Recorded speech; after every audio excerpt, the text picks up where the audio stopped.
Pas ultimatumit të gjykatës kushtetuese që konstituimi i Kuvendit të Kosovës të bëhet brenda 30 ditëve, deputetët janë mbledhur sërish këtë të premten në përpjekjen e tyre të 38. Kryeministri Albin Kurti nga ana tjetër i ka ftuar liderët politik për një takim të përbashkët në përpjekjen e radhës në funksion të konsensusit për konstituimin.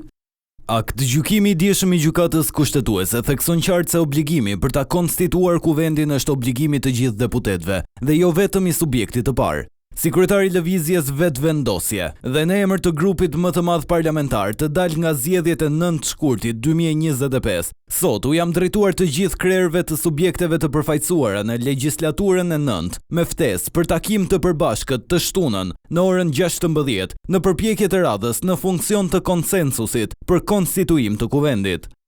Partitë parlamentare kanë interpretuar në mënyra të ndryshme vendimin e gjykatës kushtetuese. Hekuran Murati nga lëvizja Vetvendosje tha se votimi i fshet nuk e shkel kushtetutën, pra është i lejuar. Por kryetari i Partisë Demokratike Memli Krasniqi deklaroi se rendi i ditës i seancës konstituive nuk mund të ndryshohet sipas dëshirës dhe askush nuk ka të drejtë të imponojë votim të fshet pa bazë kushtetuese dhe pa procedurë të rregullt. Ndërkohë, Lidhja Demokratike theksoi se vendimi përcaktoi se vetvendosja nuk mund të bllokojë konstituimin e Kuvendit dhe se duhet të sigurojë shumicën e votave të deputetëve ose të arrijë konsensus me grupet parlamentare. Nga ana tjetër, Ramush Haradinaj, kryetari i Aleancës për Ardhmërinë e Kosovës, tha se kjo parti nuk mund të mos shprehet e lehtësuar që kërkesa e saj për interpretimin dhe zgjidhje nga gjykata kushtetuese është pranuar dhe gjykata ka nxjerrë vendim për këtë çështje, duke krijuar një bazë ligjore për të dalë nga ngërçi i krijuar.